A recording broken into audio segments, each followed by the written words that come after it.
Bapak, apakah melihat dari kebutuhan besar di Madura ini terkait pelayanan kesehatan, kemudian menjadikan melatar belakangi dibangunnya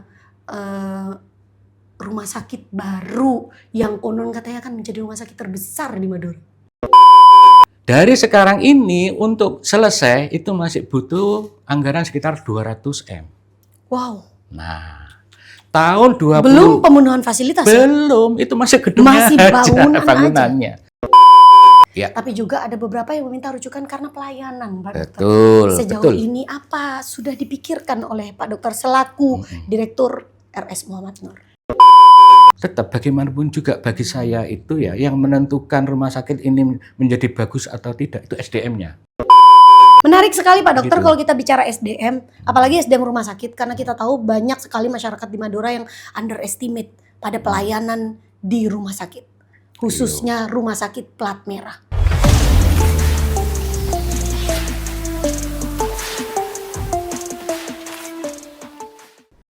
Baik, Assalamualaikum warahmatullahi wabarakatuh. Tretan Klik Madura, ketemu lagi bersama saya Sari Purwati dalam program Ngulik Ngobrol di studio Klik Madura.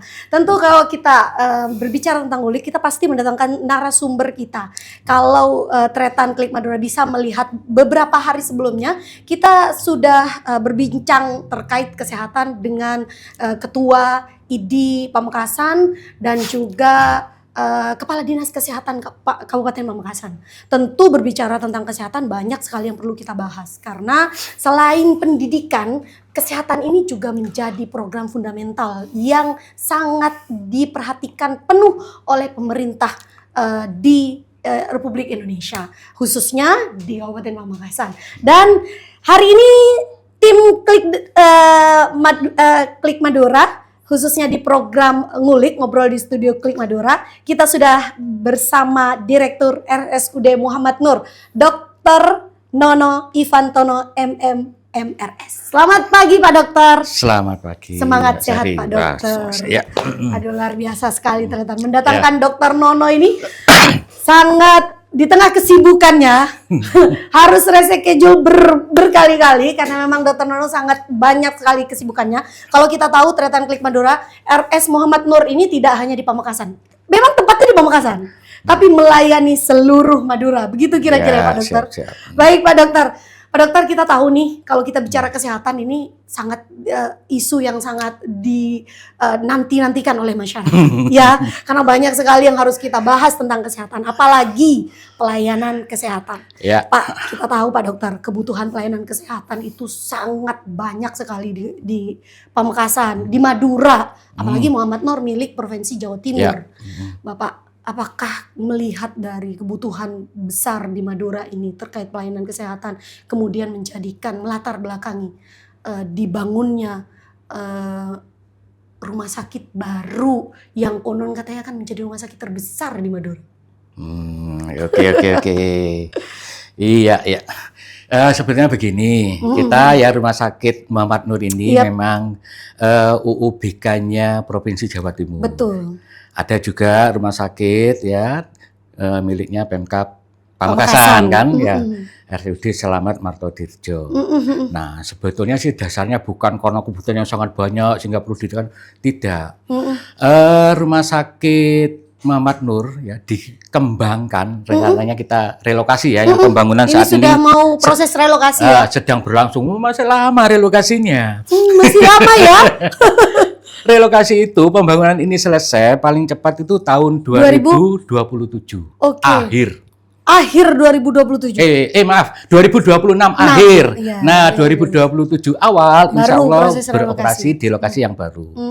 Nah, dengan kapasitas tempat tidur rawat yang lebih besar. Kelas rumah sakitnya juga lebih besar daripada yang sekarang.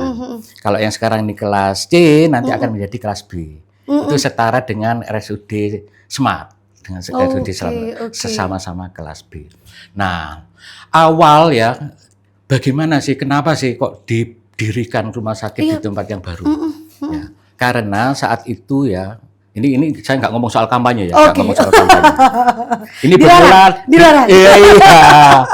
ini bermula dari tahun 2018. Oke. Saat itu kampanye pilkada Gubernur Jawa Timur tahun segitu ya, untuk periode 29 sampai 24. Nah, pasangan Bu Kofifa dan Pak Dardak, salah satu misinya itu adalah mendirikan rumah sakit rujukan di wilayah Madura.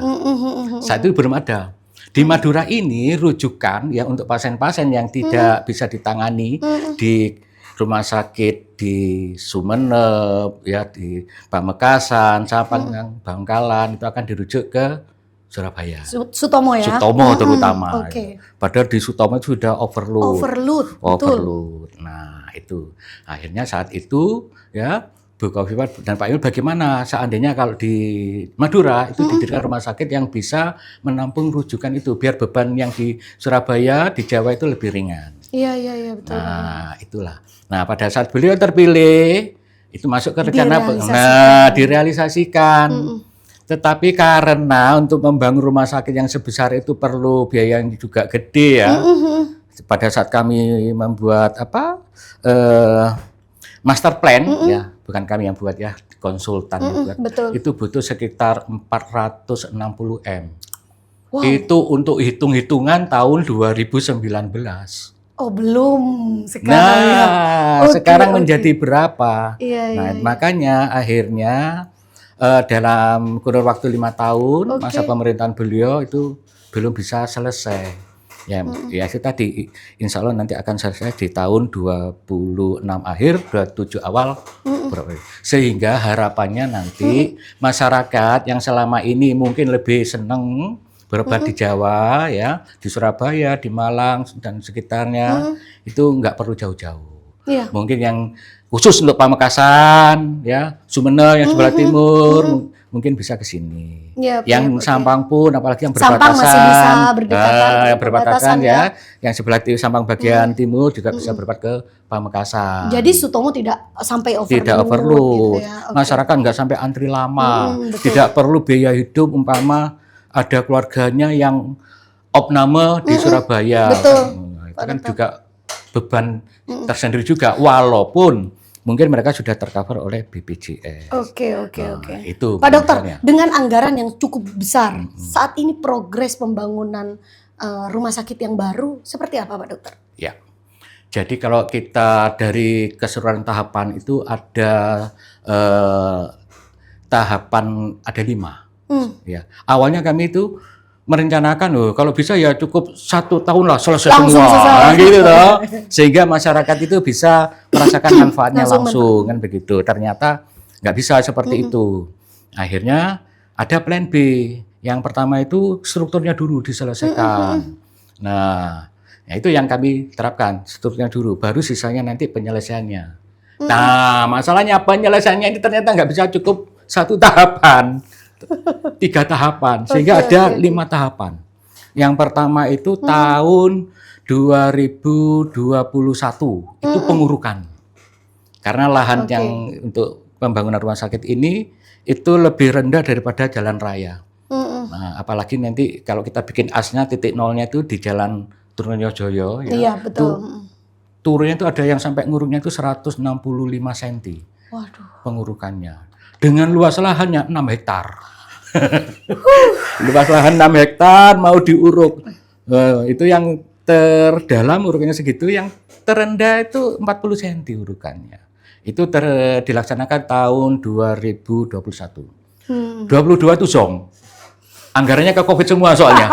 Iya kan? Saya itu Covid kan. Anggaran banyak yang dialihkan ke Covid. Gitu ya. Nah, tapi itu ada hikmahnya. Kenapa? Yang diuruk tahun 21, 22 nggak ada pekerjaan, kan ada hujan nih. Hujan, akhirnya terjadi pemadatan secara alami kan. Nah, sehingga pada tahun 23 tahun lalu pada saat kami memulai pengerjaan ya strukturnya itu sudah semakin kuat. Nah, tahun 23 itu struktur, itu tahap yang kedua. Tahun ini tahun 24 itu yang ketiga. Itu menyelesaikan bangunan untuk UGD, kamar operasi, ICU itu. Nah, dari sekarang ini untuk selesai itu masih butuh anggaran sekitar 200 M. Wow. Nah, tahun 20 belum pemenuhan fasilitas. Belum, itu masih gedungnya masih bangunannya. Nah, Nanti tahun 2025 itu sudah ada anggaran 153 M. Belum selesai tapi 25. Oke. Sisanya insya Allah diselesaikan di tahun 2026. 2026. Iya, berarti sebetulnya ada 5 tahapan. Ini 2026 di agenda, maksudnya direncanakan sudah rampung ya. Akhir tapi ya. Akhir 2026. Ya. Dan mulai bisa relokasi dan beroperasi di tahun 2027. Insya Allah awal tahun 2027. Kalau kita bicara fasilitas yang luar biasa, bangunan yang cukup megahnya, dan bahkan diklaim menjadi rumah sakit terbesar nantinya di Madura. Apakah ini juga akan diikuti dengan fasilitas-fasilitas yang ada, dan yang paling penting Pak Dokter, SDM yang ada? Betul. Fasilitas ya. Rumah sakit ini nantinya akan menjadi rumah sakit kelas B. Kalau dulu istilahnya kan tipe. Ya, itu sebetulnya sekarang kelas B ya. Ya, kelas B, tipe B kalau dulu bilangnya. Kelas B. Kelas B itu sudah ada standarnya. Nah, sudah ada yang ngatur. Standar rumah sakit kelas B itu pelayanannya yang harus tersedia itu apa saja. Nah, ya kan? Nah, pelayanan, jenis pelayanannya, terus SDM-nya. SDM ini meliputi dokter spesialisnya, dokternya, perawatnya, dan tenaga-tenaga pendukung lainnya. Ya. Standar sarana prasarana, alat-alat kedokterannya. Nah, gitu itu sudah ada standarnya semua. Termasuk juga nanti jumlah tempat tidur, untuk rawat inapnya berapa, untuk di bednya, ICU-nya berapa, semua standar-standar itu ada. Dan sebetulnya standar itu kan berlaku nasional. Sebetulnya tidak ada yang berbeda lah, umpama kalau sesama kelas B, mestinya tidak berbeda banyak. Hanya yang akan membedakan adalah kenyamanannya nanti. Betul. Nah, fasilitas pendukungnya. Kalau kita ke Surabaya, fasilitas dengan tanah yang nggak seberapa luas, ya. Iya, betul. Bangunan langsung berdiri, serot gitu ya. Betul. 10 tingkat. Nah, itu kan memang kapasitas penduduknya untuk kelas B sekian, tercukupi. Tetapi apakah ada ruang terbuka hijaunya? Ya, betul. Hal-hal seperti itu kan kita sulit menemui itu di kota-kota besar. Ya. Nah, tetapi nanti di lokasi kita yang baru yang saat ini sedang berproses pembangunan itu, luas lahannya 6 hektar, ya, luas bangunannya itu 2,8 hektar. Tetapi itu untuk 3 lantai, sehingga kan tanah yang dimanfaatkan kan sepertiga dari itu. Kemungkinan tanah yang untuk bangunan itu hanya 1 hektar. Padahal yang tersedia 6 hektar. Nah, masih banyak untuk ruang terbuka hijaunya lebih banyak. Sehingga konsep kami bagaimana nantinya rumah sakit itu bukan hanya sekedar orang sakit berobat di situ. Nah, tapi juga ada healing gardennya, ada ya gitu-gitulah fasilitas. Artinya ini sudah setara dengan pelayanan di Rumah Sakit Dr. Sutomo? Kalau untuk dari kelasnya tidak, Sutomo itu kelas A. Rujukan untuk Indonesia bagian timur. Ya, ini masih kelas B di bawahnya Sutomo. Jadi untuk pelayanannya belum selengkap Sutomo. Jadi tetaplah kita akan merujuk pasien ke Sutomo, ke Saiful Anwar, terus kemana ya, di rumah sakit yang kelasnya lebih tinggi. Kelasnya lebih tinggi. Ya. Tapi sementara di Madura sendiri? Insya Allah di Madura nanti akan menjadi rumah sakit yang paling lengkap. Harapannya seperti itu. Harapannya seperti itu. Karena tujuan kami yaitu tadi mengurangi rujukan pasien ke Surabaya, ke Malang atau kemana lah.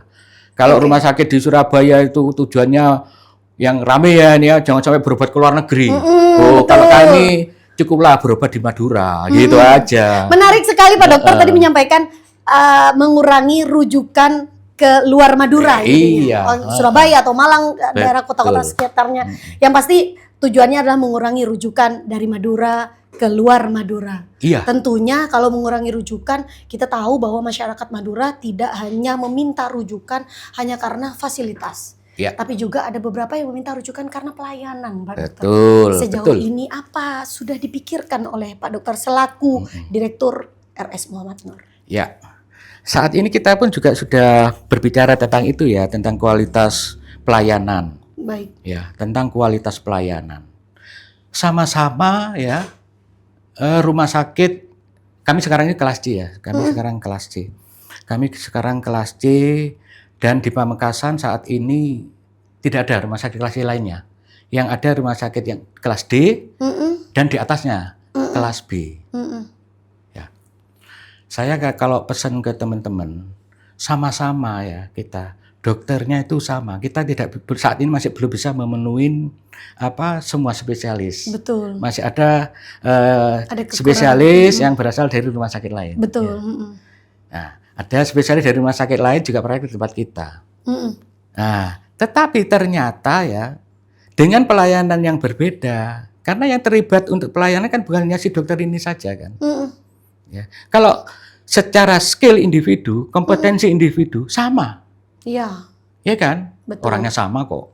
Nah, bisa saja juga alatnya beroperasi di sini, beroperasi di sini sama. Orangnya sama. Iya. Tetapi yang terlibat di pelayanan itu kan banyak. Bagaimana perawatnya? Bagaimana mulai pasien depan ini, pasien ini masuk? Ya, diadmisinya seperti apa? Kalau masuk lewat UGD, teman-teman yang di UGD seperti apa? Nah, yang kita layani adalah manusia. Itu mesti yang saya tekankan. Oke. Yang dilayani itu manusia. Mereka ini punya perasaan. Iya. Beda dengan mekanik di bengkel mobil, bengkel motor. Iya. Ya kan? Hanya tinggal tek-tek. Iya. Kalau ini orangnya sama, skillnya sama, ada motor apa aja digodor-godor, gak ada masalah. Gak ada masalah. Tapi pada saat kita menerima pasien, ya, si A ya menerima dengan nggak ramah, ya, dengan si B menerima dengan ramah, ya, humble gitu ya, kan akan beda nanti ini. Betul. Hasilnya akan beda. Akhirnya si pasien ini walaupun dokter ini bertugas di rumah sakit A dan B, enggak, aku nggak mau ke A. Apa di A itu? Nah, itu dia. Mulai dari depan wis ruwet. Nah, belum lagi petugasnya susah ketawa, susah senyum, kan gitu kan ya? Iya. Nah, saya ke rumah sakit B aja. Dokternya sama, tetapi di B itu nyaman. Belum lagi kalau ngomong, wah tempatnya rindang, bersih. Gitu-gitu itu kan ini yang beda, mulai diterapkan gitu ya. Iya, itu mulai sekarang, bukan menunggu nanti. Oke. Sepakat, bukan menunggu nanti. Bukan menunggu nanti. Iya. Oke, Pak Dokter. Pak Dokter, saya melihat sekali ada yang unik dari Pak Dokter karena sebagai magister manajemen rumah sakit ya Pak Dokter ya. Concernnya sebagai manajemen berbicara keilmuannya manajemen rumah sakit. Pak Dokter, apa yang Pak Dokter lihat dari manajemen rumah sakit setelah bertahun-tahun menjadi direktur rumah sakit paru? Wow. RS Muhammad Nur maksud saya. Ini sulit ini. Pertanyaan gampang tapi sulit jawabnya. Oke. Apa yang kemudian Pak Dokter lihat dari manajemen rumah sakit? Ya. Secara keseluruhan. Ya, alhamdulillah ya. Saya dari dokter terus tugas di puskesmas, saat itu pernah 10 tahun di puskesmas. Terus di rumah sakit, sebelum di sini saya di Batu ya, di rumah sakit Batu sebagai dokter. Terus sekolah magister manajemen rumah sakit. Memang ruang lingkupnya itu khusus di manajemen rumah sakit. Betul. Jadi kita nggak ngomong soal manajemen perusahaan, kantor, sudah nggak, memang khusus di manajemen rumah sakit A to Z. Nah, mulai dari rumah sakit belum dibangun sampai terbangun. Mulai pelayanan di depan sampai pasien pulang. Nah, seperti itu. Ya. Kalau yang di Pamekasan ini ya, untuk manajemen rumah sakit ini bagaimana kesannya ya? Nah, saya nggak akan berbicara tentang rumah sakit lain ya. Betul, harus karena berbicara. Saya nggak tahu soalnya di rumah sakit seperti apa kan gitu. Karena pertanggungjawabannya yang diminta sama Bu Afifah Rumah Sakit Muhammad Nur. Iya, ya. Yang pertama untuk di rumah sakit itu ya, yang paling sulit ya kompleks itu adalah menata SDM-nya. Betul. SDM, mulai dari kalau kita ngomong dari pendidikan yang paling rendah sampai yang paling tinggi. Ya. Dari yang lulusan SMA sampai yang spesialis, yang konsultan, dengan gap yang begitu panjang. Otomatis nanti akan berbeda, pendekatannya itu berbeda. Nah, padahal kita itu membuat sistem itu kan untuk mengatur semuanya sebetulnya. Betul. Tetapi ternyata nggak bisa itu dipakai seperti itu. Ya, ada banyak yang berbeda. Pengenangan SDM-nya pada saat kita memberikan ya instruksi kepada di bagian ini dengan yang ini itu akan berbeda. Di klaster yang sama pun ya sama-sama umpama nih dokter. Ada 25 dokter di tempat kami. Nah, spesialisnya ada 27. Nah, dokter ada 25. Dokter yang satu dengan dokter yang kelima berbeda juga. Betul. Nah, itu sangat-sangat kompleks ya. Spesialis begitu, padahal kan saat ini kan terkenal tuh ya. Spesialis itu egonya paling tinggi. Iya. Ya, karena yang paling ahli. Memang karena spesial memang. Iya. Kan kesannya seperti itu. Sebetulnya kan, nah itu kan hanya secara kompetensi saja sebetulnya. Tetapi kita sebagai manusia sebetulnya kan sama. Jadi untuk ini pengembangan itu yang sulit. Karena tetap bagaimanapun juga bagi saya itu ya, yang menentukan rumah sakit ini menjadi bagus atau tidak itu SDM-nya. Betul. Bukan sarana prasarananya. Yaitu tadi sarana prasarana sama. Tapi SDM-nya berbeda. Hasilnya akan berbeda. Betul. Akan berbeda hasilnya. Menarik sekali Pak Dokter kalau kita bicara SDM, apalagi SDM rumah sakit, karena kita tahu banyak sekali masyarakat di Madura yang underestimate pada pelayanan di rumah sakit, khususnya rumah sakit plat merah. Sejauh ini Pak Dokter sudah menangkap sinyal itu atau tidak? Sudah. Saya pada saat di Puskesmas ya, tahun 98 sampai 2008 itu di utara. Di Puskesmas Batu Marmar, di Puskesmas Tampojong Pregi, yang Puskesmas Tampojong Pregi ini wilayah Kecamatan Waru. Nah, terus Pasean. 3 puskesmas di utara. Saat itu kami masih mengalami kejayaannya ini para saudagar kayu. Orang-orang kaya di sana itu. Nah, terus ditambah yang bekerja di Malaysia. Malaysiaan itu banyak orang-orang kaya di sana itu. Saat ini ya mereka yang nggak puas ya, yang nggak puas dengan pelayanan memang langsung ke Surabaya. Tidak berhitung tentang uang, nggak ngomong soal BPJS apa tidak. Yang penting bayar ya. Yang penting mendapatkan pelayanan yang baik. Ya, bisa bayar, yang penting cari itu tadi ya.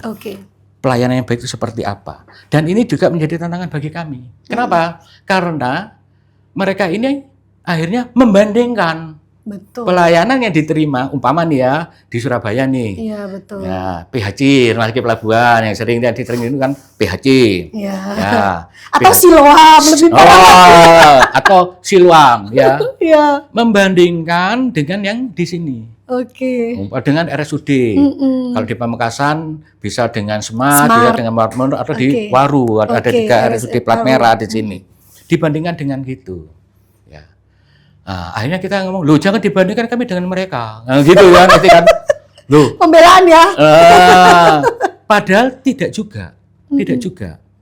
Kalau saya itu begini, kalau dari gedung, kita kalah dengan mereka. Kalah jauh. Kalah jauh. Sehingga akhirnya di kenyamanan pun, ya kenyamanan terkait dengan sarana prasarana yang disediakan, kita juga kalah juga. Ya, kalah indah, kalah bersih juga. Tapi dari semua itu, kalau dibanding-bandingkan kita yang kalah, mana yang kita itu bisa tingkatkan itu? Nomor 1 tetap faktor ini SDM. Pelayanannya SDM ya. SDM.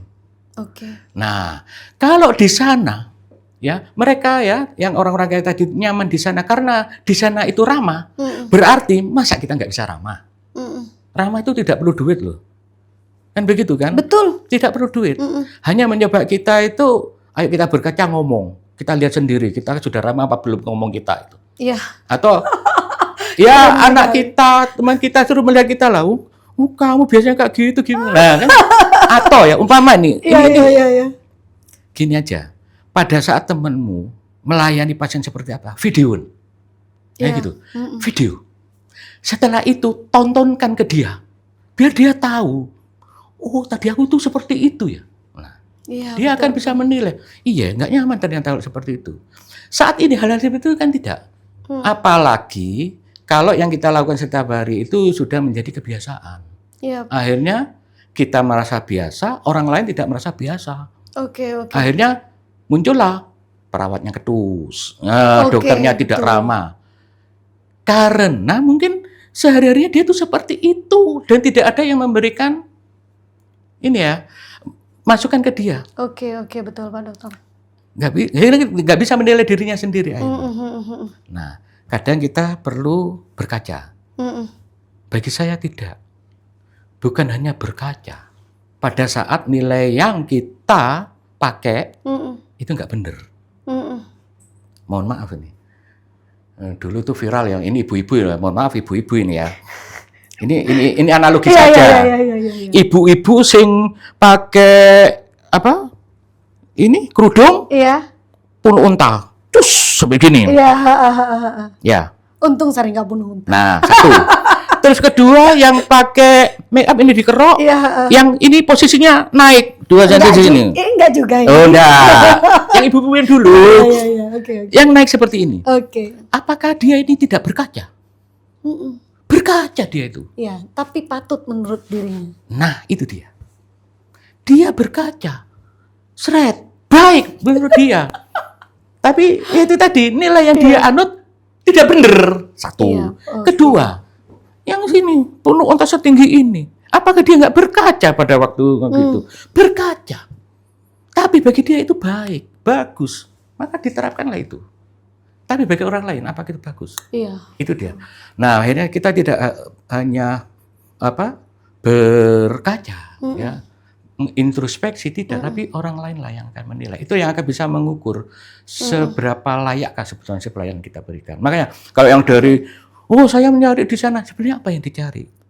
Kalau mencari indahnya, ya kita nggak bisa. Tetapi ada tetapinya nih. Rumah sakit yang akan dibangun itu akan mendekati itulah. Pak Dokter, saya nggak mau ini obrolan saya dengan Pak Dokter hari ini hanya lip service. Apakah Pak Dokter punya garansi untuk pelayanan RS Muhammad Nur ini akan lebih baik dengan adanya rumah sakit yang megah nantinya?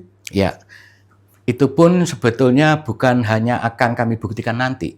Oke. Tapi sekarang pun kami akan membuktikan itu. Jadi ada namanya maklumat pelayanan. Keren. Nah, ada maklumat pelayanan. Sebagai contoh itu begini.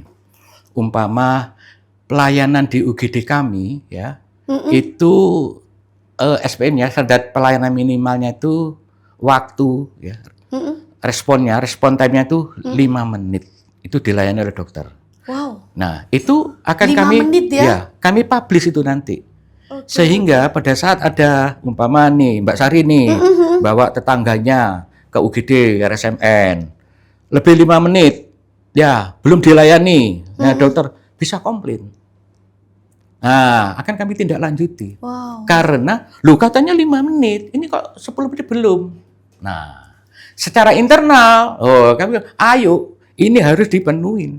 Kalau nggak dipenuhi, ini akan menjadi komplain. Nah, bagi masyarakat. Nah, jadi saat ini pun kami juga sudah akan mewujudkan sudah memulai itu. Ya, iya. Lakukan itu ya. Apalagi nanti di tempat yang baru. Insya Allah lah dengan tempat yang lebih nyaman.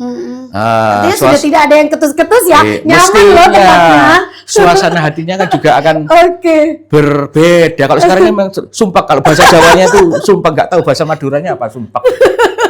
Ruwet pikirannya, melihat parkirannya yang begitu penuhnya, ruang tunggunya berjubel seperti itu. Betul. Karena memang settingannya sudah nggak sama dengan pemakaian ini. Dulu itu disetting untuk pembangunan rumah sakit yang sekarang ini kita tempati itu untuk rumah sakit khusus paru. Paru, betul. Makanya saya sempat menyampaikan rumah sakit paru. Karena yang dikenal memang khusus paru. Rumah sakit khusus paru dengan rawat inap kurang dari 50 tempat tidur. Karyawan kurang dari 100. Sekarang ya untuk tempat tidur rawat inapnya sudah 133. Pelayanannya bukan hanya paru saja, karyawan sudah 400-an. Wow. Dengan rumah sakit yang sekecil itu. Dengan luasan yang tetap betul. Dengan pertambahan gedung sehingga mengurangi juga lahan terbukanya kan. Bagaimana nggak ruwet. Nah, apalagi lihat parkirannya. Kami rasanya masyarakat Madura harus excited banget ini menunggu bagaimana Rumah Sakit Muhammad Nur nanti beroperasi di 2027. Loh ya jangan hanya menunggu lah.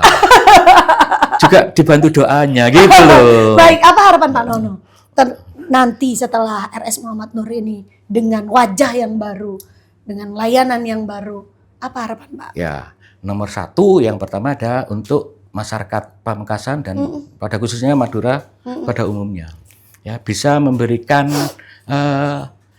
kenyamanan pada saat ke rumah sakit. Walaupun itu tidak diartikan hanya berobat loh ya.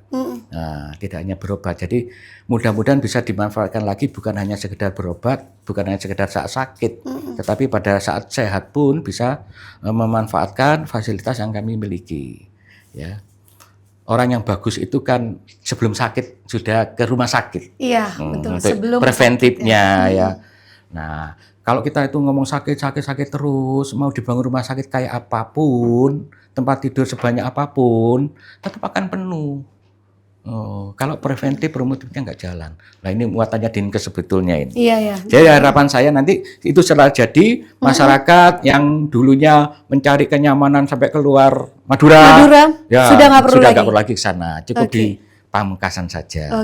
Kan gitu toh. Dan Pak Dr. Nonong sudah menggaransi itu, memberikan pelayanan yang baik, fasilitas yang baik gitu. Dan mumpuni ya untuk masyarakat Madura. Betul. Jadi kalau tadi Pak Dokter menyampaikan harus ada langkah preventif. Jadi sebelum sakit jangan harus datang ke rumah sakit sudah. Ya. Tapi justru banyak yang di masyarakat yang menyampaikan bahwa kalau sakit datang ke rumah sakit makin sakit.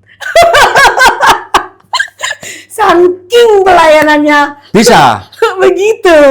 Sakit fisik terobati, sakit hatinya muncul. Itu dia. Kan kembali lagi. Karena muncul ketidakpuasan dari pasien ini kepada rumah sakit.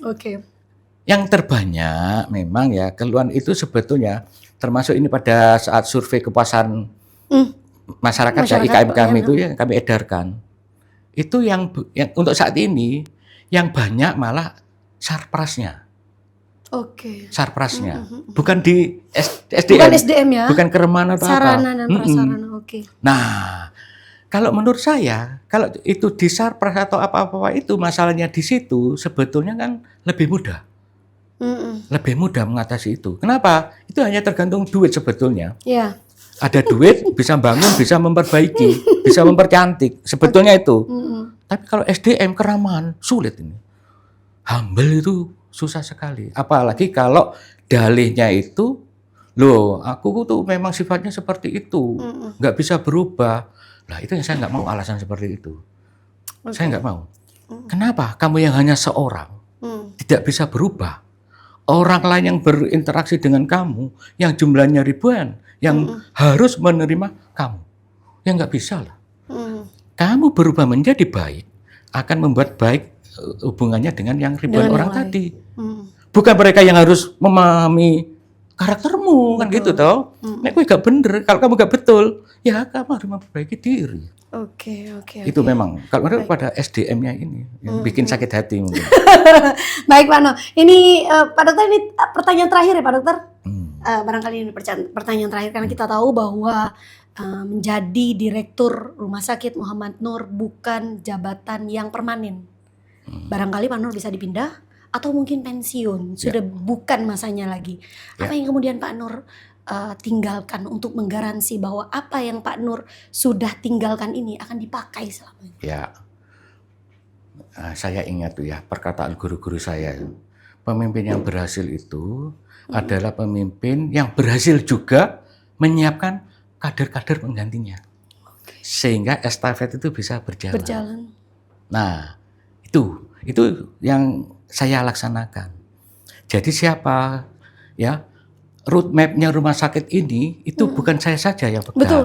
Kan begitu toh? Itu tadi karena saya nggak selamanya di sini. Betul. Bisa karena pensiun, bisa karena mutasi. Atau karena apalah itu. Nah, roadmap itu harus jelas sehingga tongkat estafet ini juga akan jelas. Semua paham rumah sakit ini nanti akan berjalan seperti apa.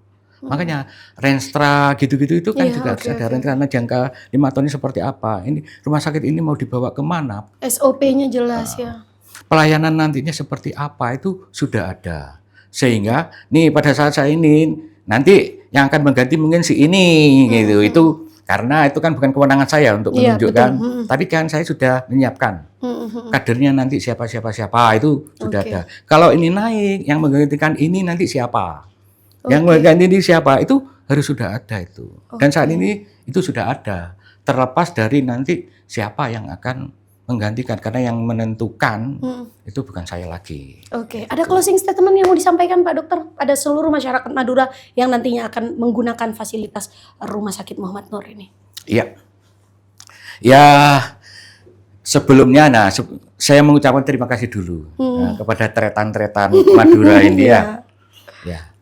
Rumah sakit kami pada saat kami datang, ya, saya datang di RSUD Muhammad Nur itu tahun 2019. Bulan Januari, tanggal 6 Januari.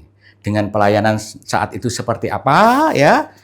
Terus sekarang ini menjadi bagaimana dan selanjutnya nanti yang akan berubah menjadi apa, itu tidak lepas dari dukungan ya tretan-tretan semua. Iya, itu yang pasti.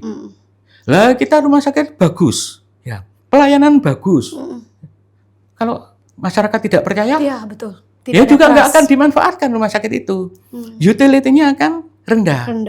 Kan gitu ya. Jadi ya ini saya mengucapkan terima kasih atas kepercayaan dari tretan semua ya.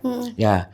Selanjutnya mudah-mudahan kepercayaan itu bisa tetap kami pegang.